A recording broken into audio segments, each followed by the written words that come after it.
efficiently at the best price and the most economical price. Because at the end of the day, it's along the lines of the agricultural subsidy. If you are looking at political constituents to please political constituencies, if you're considering protectionism, those are not going to help in that concept.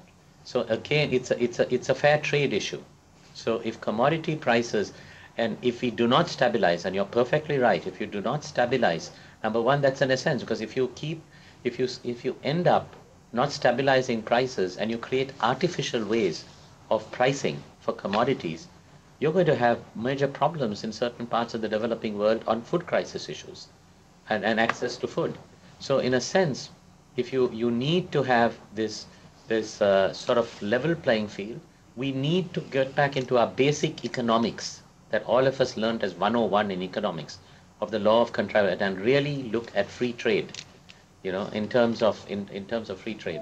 And if we can address that and really have a playing field, level playing field, where the market, here I would say the market sets itself. But of course you'll need a certain level of regulation. Because at the end of the day, the bigger actors or the bigger players, that whether, again I'll come back, the Chinas, the Indias, the USs, the Russias, the bigger players, the European community, they will be big players, and they can of course create major shifts of even food prices for the smaller countries of the world. That's why you're having more and more of the way things are being dealt with as communities. The European Union, African Union, they are all trying now to work together and trying to work together in certain ways. So to cut a long story short, yes, we need the stabilization prices. We need free markets to work that way. But again, in a free market system, there needs to be some regulation. But at the end of the day, we need to find where best where can it be more effectively and efficiently grown, or where certain products can be easily obtained, not creating artificial barriers in this context. Over to TNEC, finally, for two questions from that end. We have two questions, first from Jessica and second from Ruby. My name is Jessica. I'm a junior in Hotel Restaurant Tourism Management. And my question is, a couple of years ago, the U.S. government cut almost 34 million in funds to the UN.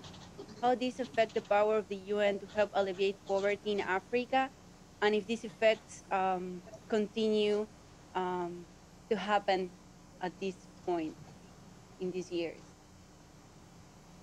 Okay, so basically the US contribution has been cut, and how has that affected UN programs? Mm-hmm.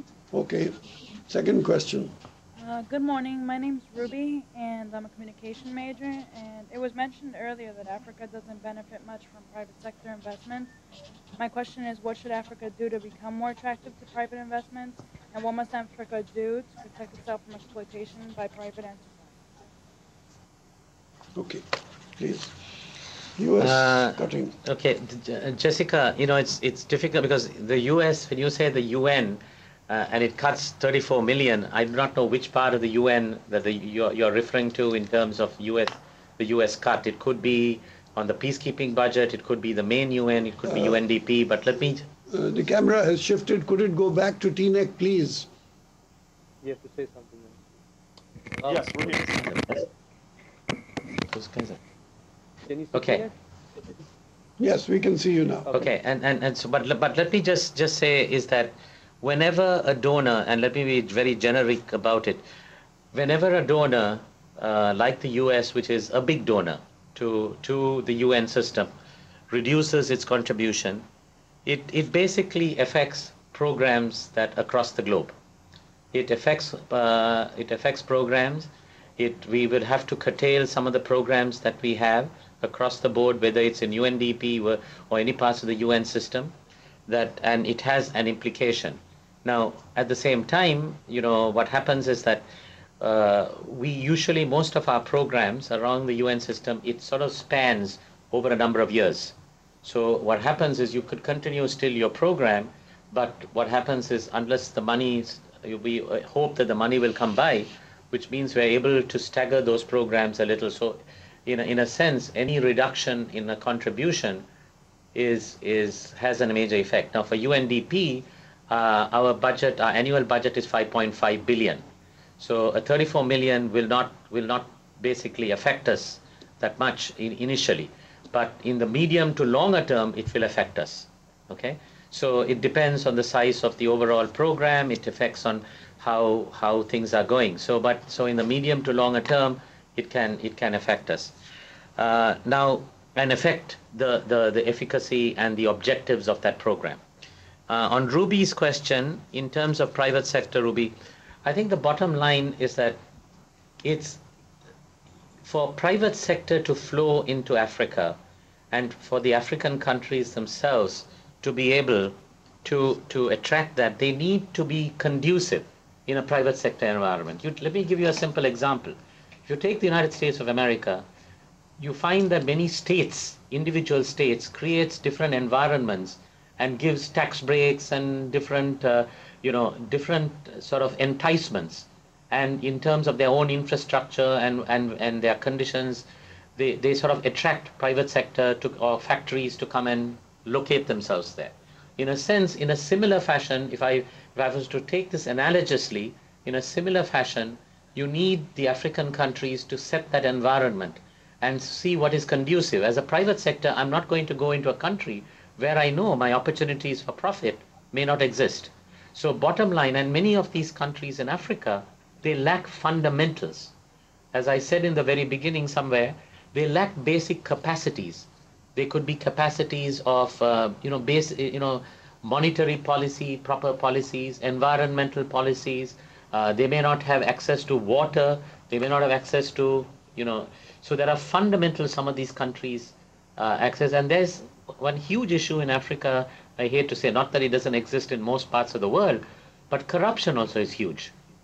And that's another issue that we have to tackle in Africa. So I'm just saying, at the end of the day, what we as a UN system, along with other partners, whether it's bilateral organizations, like if you take the US, the Millennium Challenge Account is putting a lot of money in certain parts of Africa to really to sort of create, and one of the major goals in the MCA is on private sector building, in terms of creating climate for private sector and FDI, in foreign direct investment.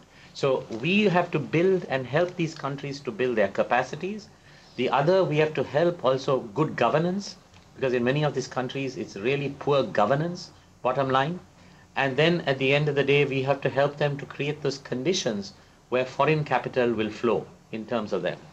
Exploitation, you're perfectly right today, and we are having the same in the colonial times where there was exploitation. Nowadays there is exploitation happening sometimes, and we can see it happening now, even coming from some of the emerging developing countries going to Africa and all that in terms of exploitation. I think we as a UN system are trying our best. Again, I would use the same thing what I said earlier. You create exploitation when you have weak governments, weak infrastructures, weak institutions, and corruption. That's where you create exploitation. So you need to create that environment, which, first of all, good governance, and at the end of the day, you need to create the institutions that support that good governance, and you need to address the issue of corruption. And also one big issue is there is a huge brain drain from Africa. Okay, because of the conditions in Africa, I don't want to call it the elite, the educated class, a lot of them have migrated, whether it's to Europe, to the US, or to in some cases in Southern Africa to South Africa, to the more emerging countries that are more advancing in Africa. So how do you attract these younger people back who are more educated and back? And so in a sense, if you want to tackle the issue of exploitation, one big issue is corruption. But corruption in itself happens because there are basic conditions not existing from good governance onwards. Okay? We're about out of time, and I will have to hand it over to Fairleigh Dickinson for closing. I'd like to make a few comments. Before that, may I ask you a very short question for an even shorter answer? If it takes crisis in order to bring about change and reform, because it is the current crisis in the United States which is making us focus